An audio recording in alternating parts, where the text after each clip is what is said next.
Assalamualaikum YouTubers. The topic of today's video is the postulates of quantum mechanics. So first of all, we will start on with the postulate, the first postulate of quantum mechanics, that says the wave function or state function is an important property in quantum mechanics. Okay, the wave function is an important property in quantum mechanics. How it is important? If we talk about classical physics, okay, when we talk about classical physics, the state of a system in classical physics, the state of a system, if we talk about classical physics, in classical physics, the state of a system can be described by its position and as well as its momentum. Okay, if we talk about a classical system, for example, there is a car. Okay, the car is going in this direction. At a time when we know its position and momentum, we can describe the state of the car. Okay, so the state of the car is completely described by its position and momentum in classical physics. But when we talk about the quantum mechanics, as you know, according to the Heisenberg principle, we cannot exactly know the position and momentum at the same time. Okay, so since so I'm repeating, if I have a car, according to the classical physics, the position and momentum can be found at the same time, which can describe the state of the system. Okay, but if I talk about the quantum mechanical system, if I talk about the quantum mechanics, in quantum mechanics, according to the Heisenberg uncertainty principle, the position and momentum of a particle cannot be found at the same time, so we cannot describe the state of a system by the position and momentum. Okay, so how the state of the particle, how the state of a physical system is described in the quantum mechanics? So in quantum mechanics, to describe the state of a system, we have a function called psi. Okay, we have a function called psi to describe the state of a system. So what is psi? Here, first of all, consider this psi RT. Okay, psi is a function that contains space coordinates and time. Psi is a function that depends on the space, and time. So I can write psi as x1, y1, z1 if I have a number of particles, say particle 1, particle 2, particle 3 and so on, n particle. Okay, so I can write it as psi is equal to psi bracket x1, y1, z1.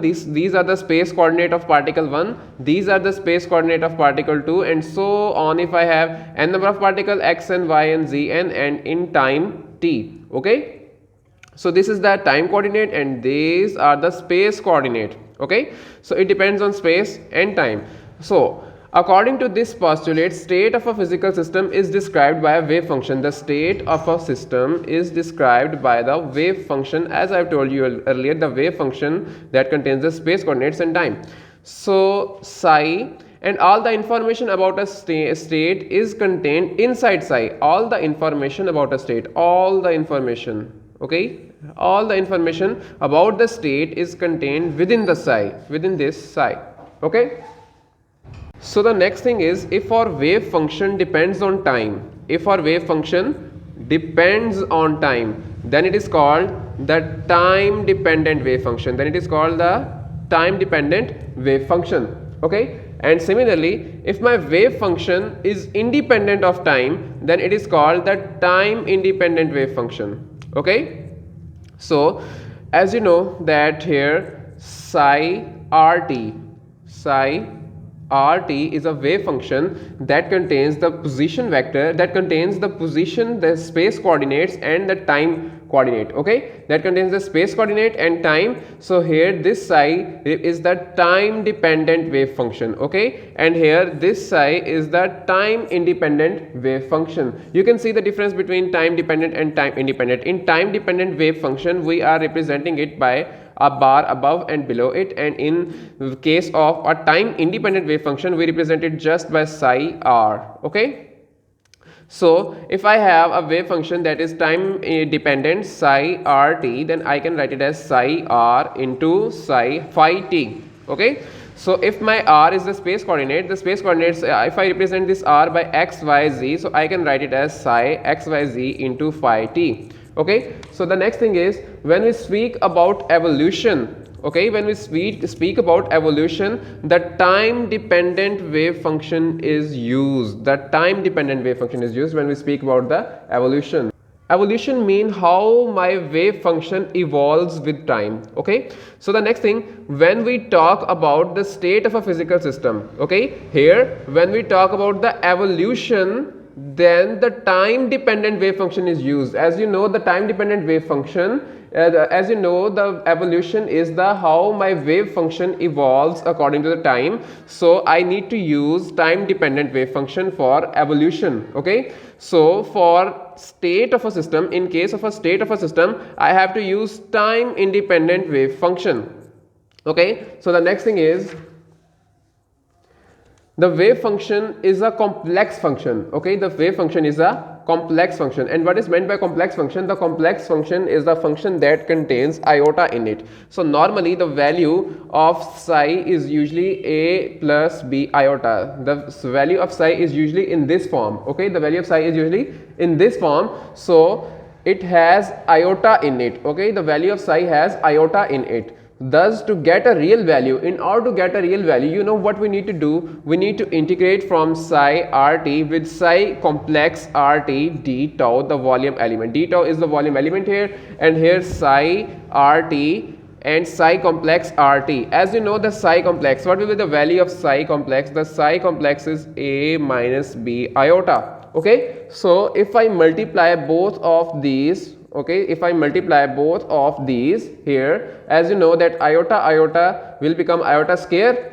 So as you know, the iota square has a value, let me describe it here, that if I have psi is equal to a plus b iota, okay, and I am multiplying it with psi hysteric, the psi hysteric is a minus b iota, the answer, as you know, will come out to be, according to the formula, a square minus b iota square. Okay, a square minus, as you know, the value of iota square is equal to minus 1. So putting on the value, the answer comes out to be minus 1 into b square, minus minus plus, a square plus b square. So after taking psi hysteric into psi, the answer comes out to be a real number that does not contain any iota.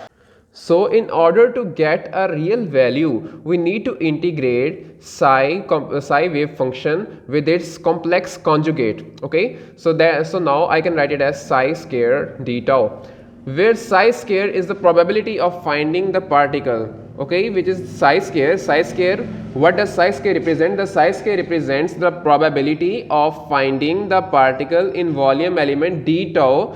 Okay, the probability of finding the particle. What is the probability of finding the particle? The probability of finding the particle is the chance that our particle is present within the given space. Okay, where d tau represents the volume element. D tau is dx1, can be represented by dx1, dy1, dz1 for particle number 1, and dx2, dy2, dz2 for particle number 2, and so on. If I have n number of particles, then I can write it as dxn dyn dzn. Okay, located at a distance r. Okay, located at a distance r and time t. Since I have used the wave function that has a bar above and below it, so as you know, and I have written r and t here, so this wave function is a time dependent wave function. So the probability of finding the particle in volume element depends upon the space coordinate as well as the time coordinate. So this was our first postulate. Moving on to the second postulate.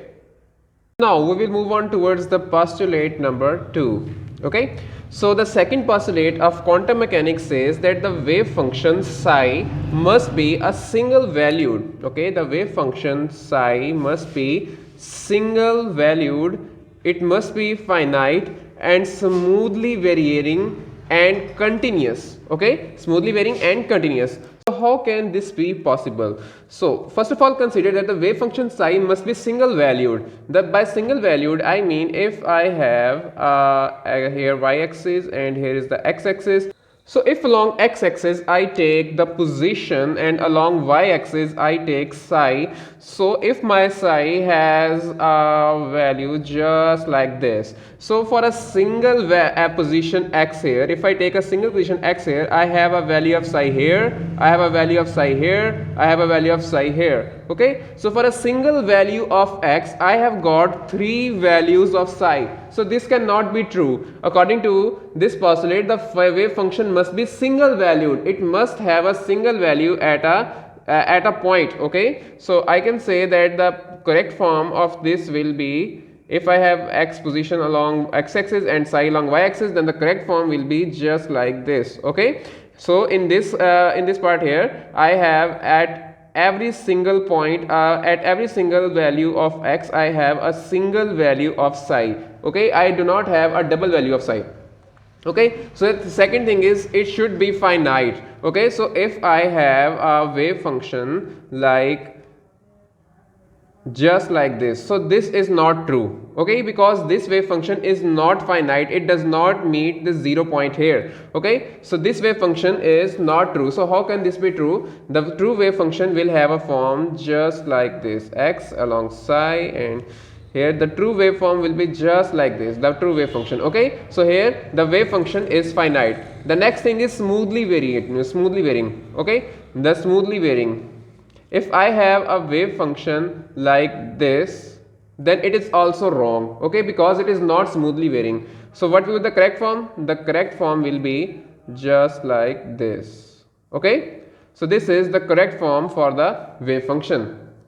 Continuous, and it should be continuous. The last thing that says, so first of all, this was false, this was true, this was false, this was true, this was false, this was true. So the last thing is the continuous. How can it be continuous? The continuous wave function says, if I have a wave function like this, then this wave function is discontinuous. Okay, if I have x along x-axis with position and psi along the y-axis, and I have a graph just like this, then this is wrong because my psi is not continuous. So the perfect form is just like this. Here my psi is continuous. Okay, the psi is single valued at every point and it is smoothly varying. So this is wrong and this one is right. So so my psi must be single valued, finite, smoothly varying, and continuous between the boundaries, between the given boundaries. Okay, psi vanishes at infinity. Okay, as you know that the psi is the probability of finding a particle. Psi square is the probability of finding a particle. So if I have psi at infinity, you know that the probability of finding a particle at infinity is 0. Since the probability of finding the particle at infinity is 0, so the psi vanishes at infinity. Psi becomes 0 at infinity. Okay, so the next thing is the function that possesses all these properties is a well-behaved wave function. So a function that is a single valued, that has finite, that is smoothly varying, and a continuous is known as the well-behaved function. The function which follow all of these properties, is called well-behaved wave function. Okay, so moving on towards the next postulate, postulate number 3, that says, for every observable of a system in classical mechanics, like position, velocity, momentum, energy, there corresponds a mathematical operator in quantum mechanics. Okay, for every observable in classical mechanics. And what is meant by the observable? First of all, you need to know what are dynamic variables and what are observables. Okay, first of all, dynamic variables. If I talk about dynamic variables, it is any property of a system. Dynamic variable is any property of a system which can or cannot be experimentally observed, like energy, position, velocity. Okay, dynamic variable can be any property of a system which can or cannot be observed experimentally. For example, it can be energy, position, or velocity. But if I talk about observable are only those properties which can be experimentally observed. Okay, the observables are those properties which can be experimentally observed, whereas dynamic variable are those properties which can or cannot be experimentally observed. Okay, so the next thing is, what are observables? Since, as you know, that the observables are the properties which can only be observed experimentally, so usually the dynamic variable is an observable. Okay, we talked about the dynamic variable: energy, position, velocity. As you know that the position can be experimentally observed, velocity can also be experimentally observed, and energy can also be experimentally observed. So I can say that my most of the dynamic variables are observables, because most of the dynamic variables can be experimentally observed. Okay, so I can say that most of my dynamic variables are observables because they can be experimentally observed.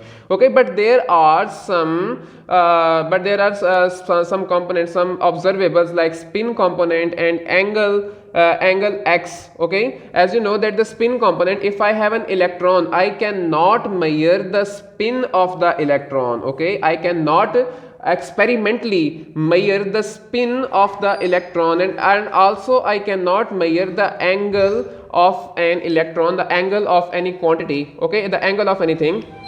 So the thing is that both of these quantities, the spin component, which I cannot measure experimentally, and the angle of a particle or angle of anything which I cannot measure with experiment.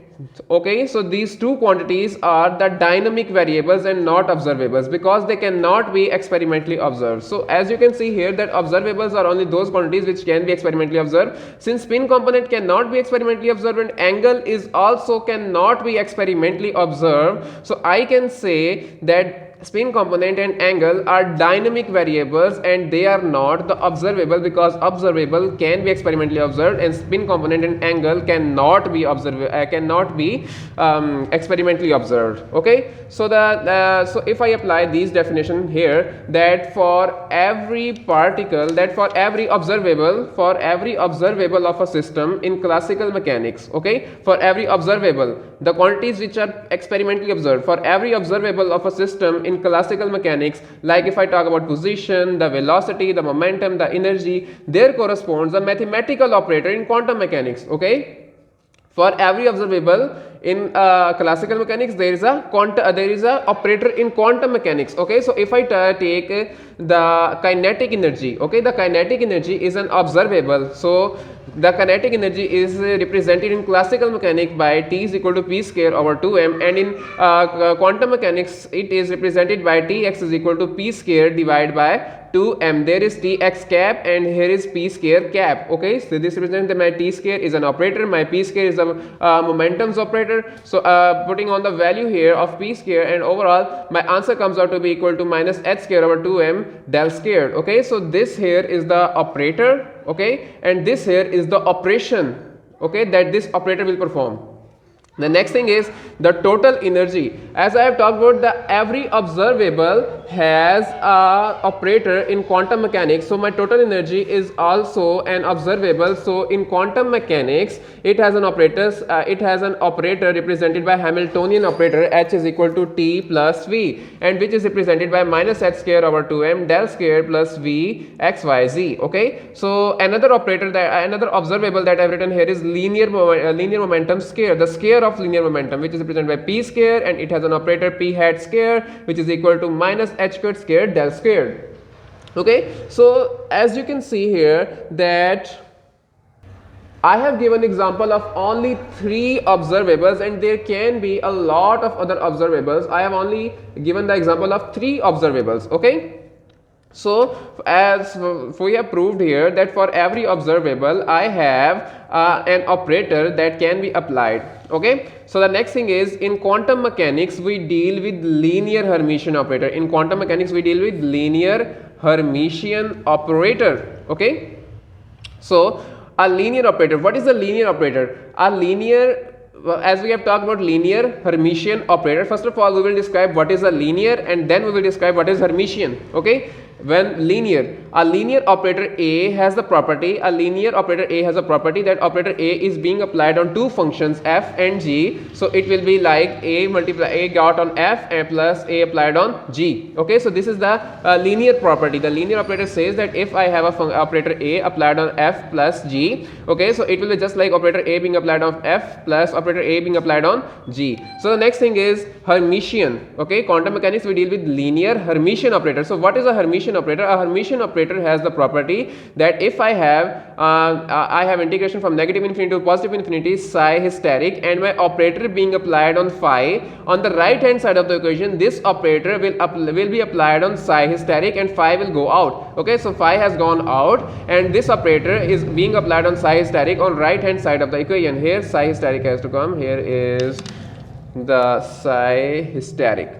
Okay, so the Hermitian operator says that if my operator is being applied on phi on the left hand side, then on the right hand side this operator should be applied on the psi hysteric. So here the operator is being applied psi hysteric, so phi will go out of here, so phi has come out of here. Okay, so the next thing that I am going to describe is Hermitian property of operator ensures that the value of any observable obtained will be real. As you have learned about the property of Hermitian operator in my previous videos, that Hermitian property of operator ensures that a Hermitian operator has a property that the value of any observable obtained will be real. Okay, so when my operator is being applied on psi, the value that I'll get will be a real value. Okay, so Hermitian property, so the Hermitian operator has a property that ensures when my operator is being applied on a function, then I get an observable that has a real value. Okay, so this was my postulate number 3. So moving on towards the postulate number 4. The postulate number 4 says that for any measurement of observable associated with operator A, the only value that will ever be observed is the eigenvalue. Okay, so you need to consider first of all the equation for eigenvalue. The eigenvalue has an equation equal to that if my operator, okay, if my operator is being applied on a function, then in the answer I get a constant value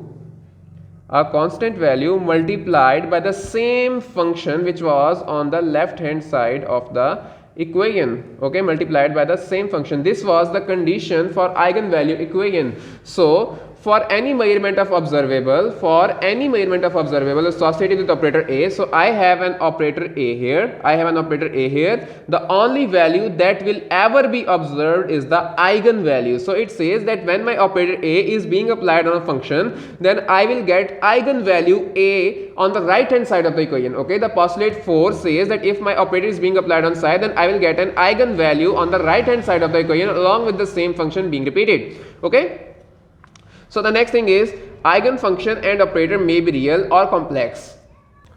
That here my operator can be complex means that it can contain iota, and here my psi can be complex, the wave function can be complex, it can contain iota, but my eigenvalue here cannot be imaginary, it should be real. Okay, as quantum mechanical operators of interest, or quantum mechanical operators of interest means the quantum mechanical operators that we mostly use are the momentum, energy, etc. are Hermitian operator. Okay, the most of the quantum mechanical operators that we use are momentum, energy, etc. are Hermitian operator. So the Hermitian operator of the the Hermitian property of the operator ensures that the value of any observable obtained is real. Okay, we have read about the properties of the Hermitian operator, that in Hermitian operator, that when the Hermitian operator is being applied on a function, the value that we will get will be real. Okay, so as you know that in most of our quantum mechanical operators are Hermitian operators, so the constant value that we will get will be the real value. Okay, so that was all about postulate number 4. So moving on towards our last postulate of quantum mechanics, that is the postulate number 5.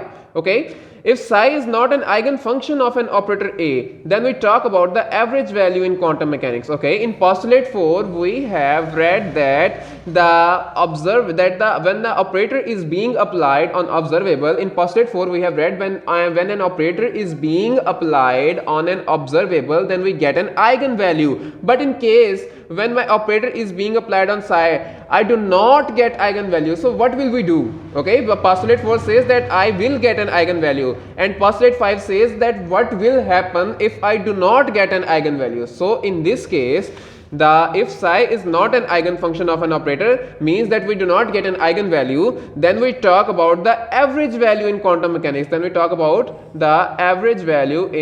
mechanics. Okay, if psi is an eigenfunction, as you know that if psi is an eigenfunction, then this equation is followed. Okay, but in this postulate we are saying that psi is not an eigenfunction. So if it is not an eigenfunction, so this equation will not be followed. Okay, so in this case we will take the average in quantum mechanics. So how can we take the average? We will see it on the next page. So now if our equation is not an eigenvalue equation, then what should we do in that case? In that case we get an expected average value. So to get the average value, we use the mean value theorem. We use the mean value theorem. Okay, so we use the mean value theorem to get average value. Okay, so according to the mean value theorem, first of all, here is my average value which is equal to my expectation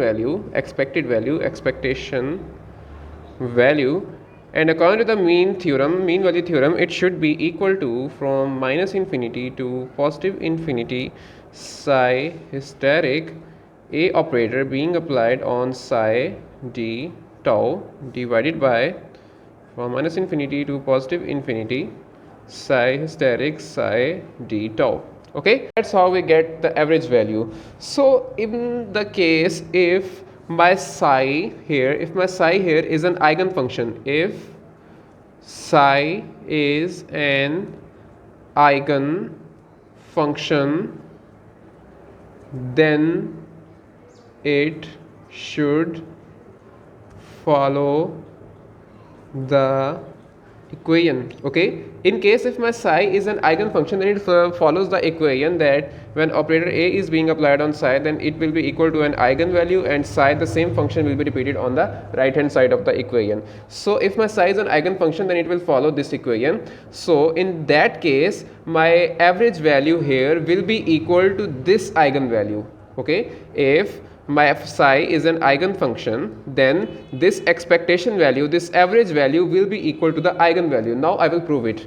So first of all, take the same average value, okay, is equal to the expectation value.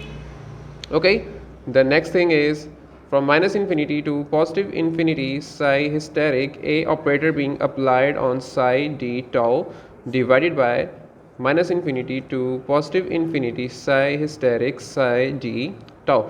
So as you know that this psi here is now an eigenfunction. So in that case, when operator A is being applied on psi, it will give out an eigenvalue A and psi. So I will just plug in the value here. That gives me an answer: minus infinity to positive infinity psi hysteric A psi d tau divided by minus infinity to positive infinity psi hysteric psi d tau. So this A is a constant, so it will go out of the integration, and the answer will come out to be equal to just like this. Okay, psi hysteric psi d tau divided by minus infinity to positive infinity psi hysteric psi d tau. Since this part and this part are equal, so they will cut down. So my answer comes out to be equal to A.